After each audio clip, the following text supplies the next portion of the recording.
सत्यराम, अब तक हमने 10 नाम अपराधों की चर्चा की। जो साधक हैं, जो भक्त हैं,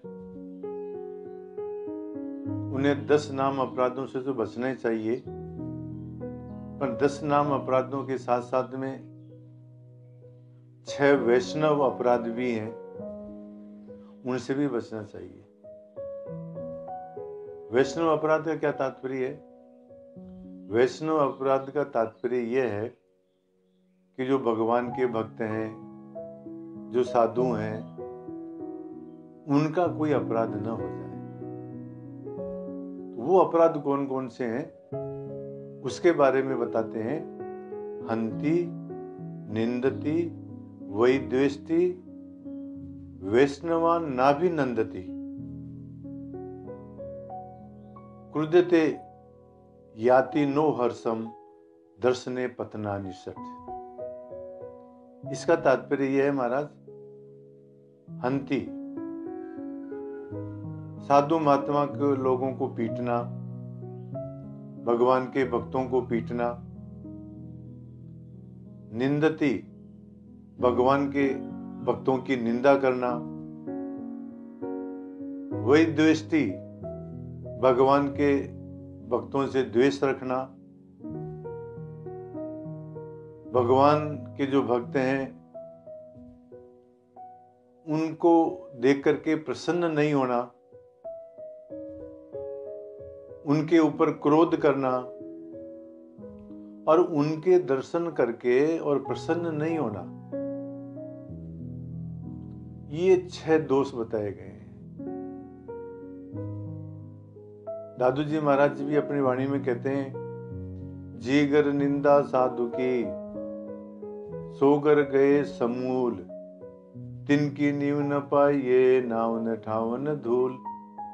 जिस घर में साधु का अपराध होता है, साधु की निंदा होती है, वो घर समूल नष्ट हो जाते हैं महाराज। इसलिए साधक को चाहिए कि भक्तों का अपराध न करे। एक छोटी सी घटना बताता हूं महाराज आपको। एक बार वृंदावन में एक ऐसे भक्त थे जो राधा और कृष्ण की लीलाओं का दर्शन करते थे। एक बार कहीं वो बैठे हुए थे और उनको राधा कृष्ण की लीला का दर्शन हो रहा था महाराज। तो राधा जी क्या कहती हैं कृष्ण भगवान को कि मेरे से पैदल नहीं चला जाता है, इसलिए तुम मेरे को कंधे पर बैठा करके लेके चलो। तो कृष्ण भगवान राधा जी को अपने कंधे के ऊपर बैठा कर ले चलते हैं। ये देख करके और वो भक्त जो है भगवान की लीला को देख करके हंसता है। संयोग से जब वो राधा कृष्ण की लीलाओं का दर्शन कर रहे थे, अपनी मस्ती में मस्त थे, ठीक उसी समय एक कोई साधु जो पांगला था, वो लंगड़ाते हुए उधर से जा रहा था। उसने साधु को हंसते हुए देखा तो उसने ये सोचा कि ये मेरे पांगलेपन को देख करके, मेरे लंगड़ेपन को देख करके हंस रहा है।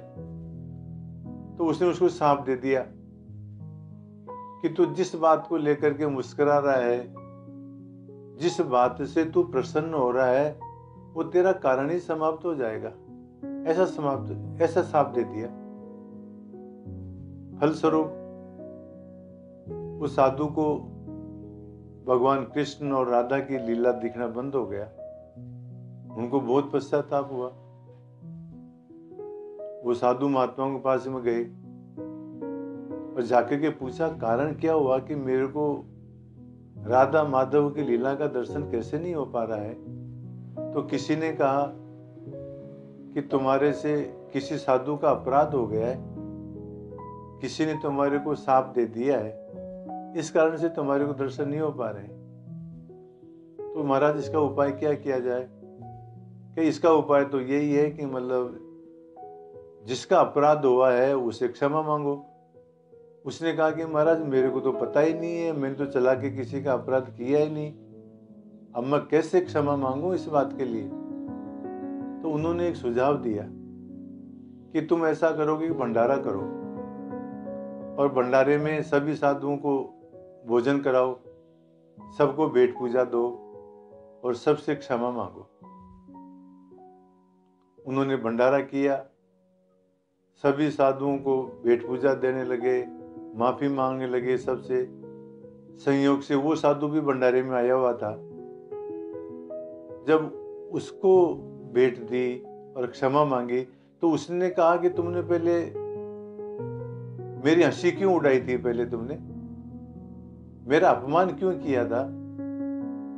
तब बाद में साधु ने कहा कि महाराज मैंने आपका अपमान नहीं किया, मुझे तो ध्यान ही नहीं था, मैं तो अपनी मस्ती में था। महाराज आपको भ्रांति हो गई, मुझे क्षमा करो। और उन्होंने क्षमा किया और उसको वापस दर्शन होने लगे। कहने का तात्पर्य यह है महाराज, उस साधक ने चला करके उस वैष्णव का, उस भक्त का अपराध नहीं किया था, हंसी नहीं उड़ाई थी।